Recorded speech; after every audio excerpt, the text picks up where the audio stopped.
Hello everyone. सो ये जो topic है ये आपका बीपीएससी मेंस का जो सब्जेक्ट है पॉलिटी उसके लिए इम्पोर्टेंट है। अब देखो पॉलिटी से जीएस 2 में भी क्वेश्चन आ सकता है और जीएस 1 में करंट अफेयर्स में भी क्वेश्चन आ सकता है।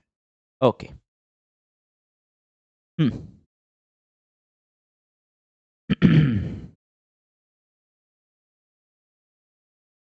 ओके, चलो लेट्स स्टार्ट देन।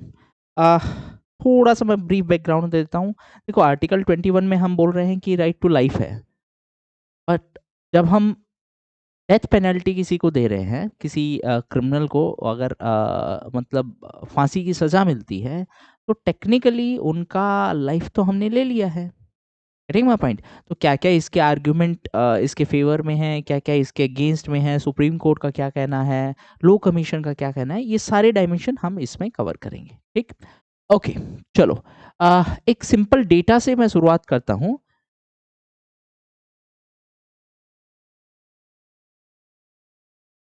2000 से साल 2000 से 2015 के बीच में 1790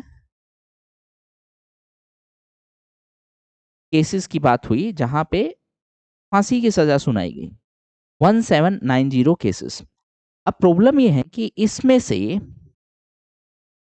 55% केसेस हैं वो कम्यूटेशन हो गया।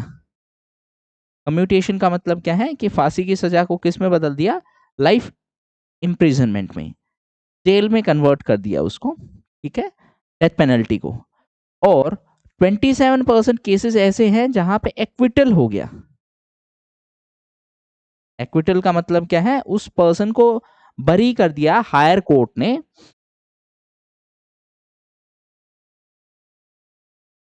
हायर कोर्ट ने। ये बात कहाँ की है? ट्रायल कोर्ट की। ठीक। तो इससे आपको एक चीज समझ में आएगी कि जो लोअर कोर्ट ने जो डेथ पेनल्टी दी है, ऊपर जाके बहुत हाई चांसेस हैं कि वो या तो जेल में कन्वर्ट हो जाए, मतलब फांसी की सजा से उसको लाइफ उम्र कैद की सजा दे दी, या फिर उसको कंप्लीटली बाइज्जत बरी कर दिया गया है। This itself shows that there is a element of arbitrariness.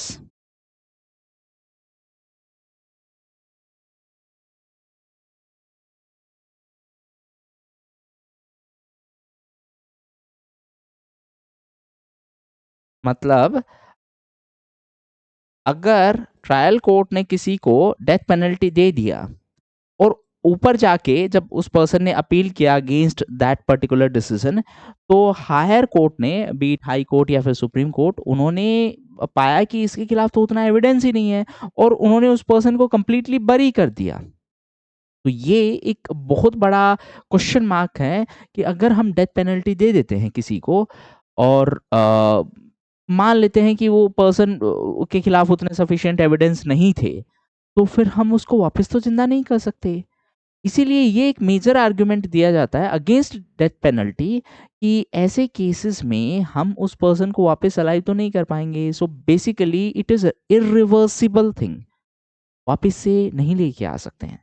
अब हमें समझना है इसके फेवर में क्या आर्गुमेंट है, इसके अगेंस्ट में क्या आर्गुमेंट है। ये तो बात हुई डेटा की। अब अगर डेथ पेनल्टी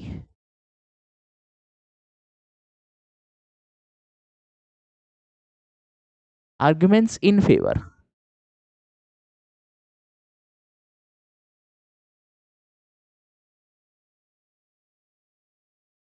देखो एक सिंपल सी बात बताऊं, हिनस क्राइम के लिए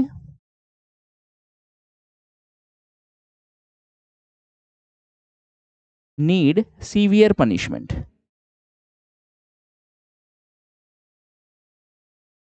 नहीं तो क्राइम खत्म नहीं होगा। तो to deter heinous crime, deter का मतलब उसको रोकने के लिए, डिस्करेज करने के लिए हमारा पनिशमेंट इतना स्ट्रांग होना चाहिए कि कोई भी वैसा क्राइम करने से पहले सोचे। ठीक है। एक और होता है कि कुछ हीनस क्राइम ऐसे होते हैं जिसमें मतलब एंटायर सोसाइटी को झटका लगता है कि ये वाला क्राइम तो कुछ ज्यादा हीनस हो गया है। तो ऐसे केसेस में भी वो क्राइम ऐसे माने जाते हैं कि they are the crime against society, और ऐसे केसेस में जहाँ पे पूरी सोसाइटी को इम्पैक्ट होने वाला है, ऐसे केसेस में अगर स्ट्रिक्ट पनिशमेंट नहीं होगी तो फिर लोग बार बार वही क्राइम करते रहेंगे। तो कुछ इट शोज कि कुछ क्राइम है, shows some crimes won't be tolerated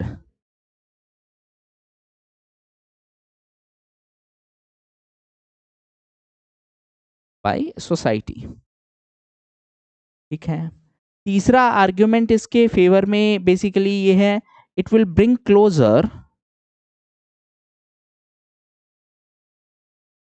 to the victims family.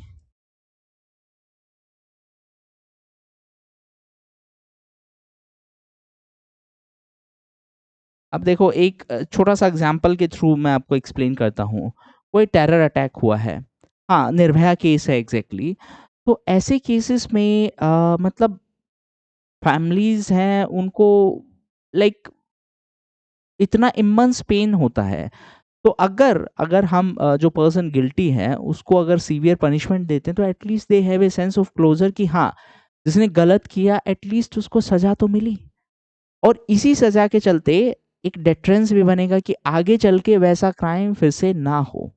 ठीक है, एक और हमेशा आर्गुमेंट दिया जाता है जो अगर आपको याद हो कसाब के केस में भी वही आर्गुमेंट दिया जाता था कि एक टेररिस्ट है, वो हमारे देश में आया, हमारे लोगों को मार दिया, हमने उसको जेल में रखा और अब हम उसको केयर कर रहे हैं। केयर करने का मतलब कि हम उसको खाना पीना दे रहे हैं, जबरदस्ती का खर्चा उठा रहे हैं, है ना। तो एक आर्गुमेंट ये भी दिया जाता है कि ऐसे पर्सन को हम जिंदा क्यों रख रहे हैं, कि ऐसे पर्सन को आप रिफॉर्म नहीं कर सकते हो।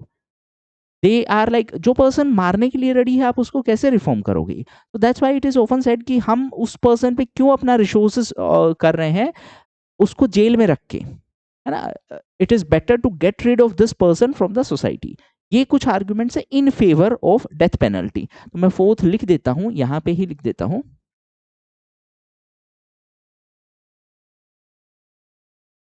सम क्रिमिनल्स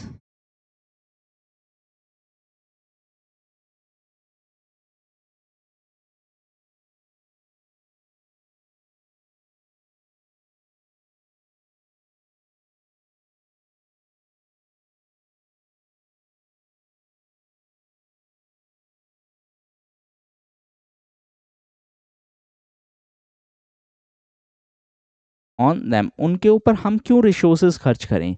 ये तो आर्ग्यूमेंट हो गई कि हाँ डेथ पेनल्टी है वो मिलनी चाहिए ऐसे केसेस में। बट कुछ आर्ग्यूमेंट इसके अगेंस्ट भी हैं। Now let's try to understand कि अगेंस्ट में क्या क्या आर्ग्यूमेंट है डेथ पेनल्टी के अगेंस्ट में। सबसे पहला तो हमने अभी थोड़ी देर पहले ही डेटा देखा कि 27% केसेस हैं डेथ पेनल्टी के जो लोअर कोर्ट ने डेथ पेनल्टी सुना दिया, और हायर कोर्ट ने पाया कि इनके खिलाफ तो सबूत ही नहीं है, और फिर उनको कंप्लीटली एक्विटल दे दिया। एक्विटल देने का मतलब क्या है कि इन्होंने क्राइम नहीं किया। मतलब इतना आर्बिट्ररीनेस है, सो दैट इटसेल्फ शोज कि भाई आपने पनिशमेंट देना है तो सोच समझ के हमें देना पड़ेगा। तो two elements are there, a one it is arbitrary, 27% acquittal हो रहा है, so that shows it is arbitrary। And second thing क्या है कि it is irreversible also.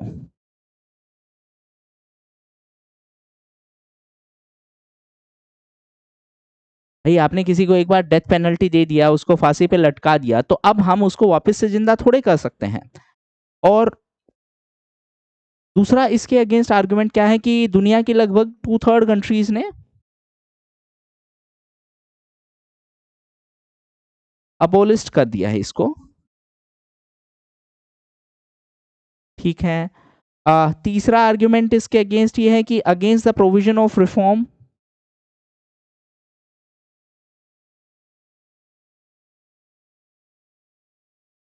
Reformative system.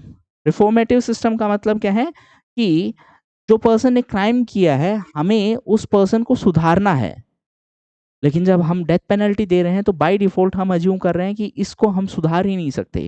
तो ये उस प्रिंसिपल के अगेंस्ट ही चला जाता है कि इसको आप सुधार ही नहीं सकते हो, है ना? एक और इसके अगेंस्ट में आर्गुमेंट ये है कि यूजुअली डेथ पेनल्टी इसके केस में एक ऐसे बोलते हैं कि डेथ पेनल्टी और capital punishment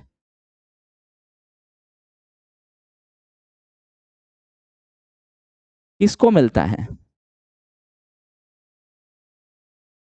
to person without capital. मतलब कुछ लोग गरीब हैं, वो अच्छा वकील नहीं हायर कर पाते हैं, इसीलिए उनको डेथ पेनल्टी मिलता है। अगर उनके पास पैसे होंगे तो they will be able to hire good lawyers and फिर उनको कैपिटल पनिशमेंट नहीं मिलेगा, क्योंकि गुड लॉयर्स है वो आपके बिहाफ पे ठीक है ऋषु, एक सेकंड पहले मेरे को ये वाला पॉइंट 27%, देखो सिंप्लीफाइड सेंस में इसका मतलब ये है कि 100 केस लोअर कोर्ट ने 100 लोगों को अलग अलग केसेस में डेथ पेनल्टी की सजा सुनाई लोअर कोर्ट ने। लोअर कोर्ट का जो जजमेंट आया उसको अपील किया गया और हायर कोर्ट ने उस 100 केसेस में से 27 केसेस में पाया कि एविडेंस ही नहीं है इन लोगों के खिलाफ में, तो उन लोगों को कंप्लीटली बरी कर दिया। बरी करने का मतलब आपने कोई क्राइम नहीं किया। ओके ओके, हाँ विदाउट होगा, without without just a second.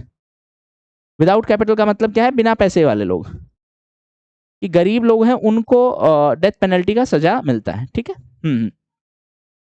हाँ, तो ये पॉइंट अब क्लियर है। अब ऐसे केसेस में हम लोगों को अगर डेथ पेनल्टी देंगे और बाद में हमें रियलाइज हुआ कि इसके खिलाफ तो एविडेंस ही सफिशिएंट नहीं थे, तो उसको जिंदा थोड़े कर सकते हैं वापस से। ये आर्ग्यूमेंट है, ठीक है। और एक लास्ट एक और हर्डल क्या है कि बहुत सारी कंट्रीज हैं वो एक्सट्रेडिशन,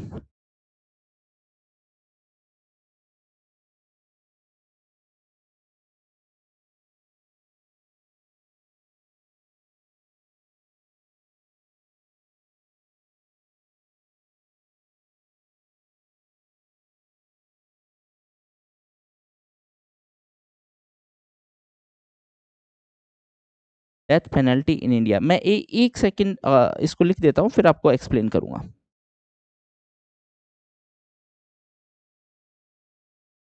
इसमें एक एग्जाम्पल भी लिख देता हूँ, अबू सलेम। ओके, हाँ देखो अब मैं एक एक बार थोड़ा सा आपको जल्दी से हर एक पॉइंट एक्सप्लेन कर देता हूँ। पहले केस में क्या है कि 27% लोग ऐसे हैं जिनको डेथ पेनल्टी मिली, उन्होंने हायर कोर्ट में अपील किया और हायर कोर्ट ने उनको कंप्लीटली बरी कर दिया। 27%, 100 में से 27 केस ऐसे हैं।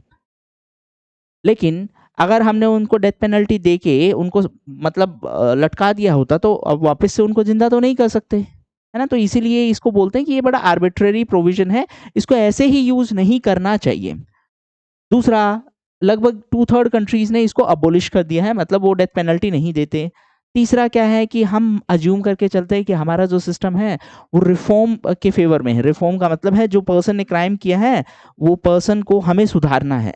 लेकिन जब हम डेथ पेनल्टी देते हैं तो हम ये अज्यूम कर रहे हैं कि इस पर्सन को सुधारा नहीं जा सकता है। चौथा आर्ग्यूमेंट क्या है कि ये उन लोगों को मिलती है, डेथ पेनल्टी यूजुअली उन लोगों को मिलती है जिनके पास पैसे नहीं है, क्योंकि अगर पैसे होते तो सीधी सी बात है वो लोग क्या बोलते, वो लोग बोलते कि हम अपना अच्छा वकील हायर कर लेंगे और हायर करके फिर ऑफ कोर्स उनको सजा नहीं होगी। ये एक आर्ग्यूमेंट है इसके अगेंस्ट। एक पांचवा आर्ग्यूमेंट और है एक्सट्रेडिशन। इस टर्म का मतलब समझो, एक्सट्रीडाइट और एक्सट्रेडिशन।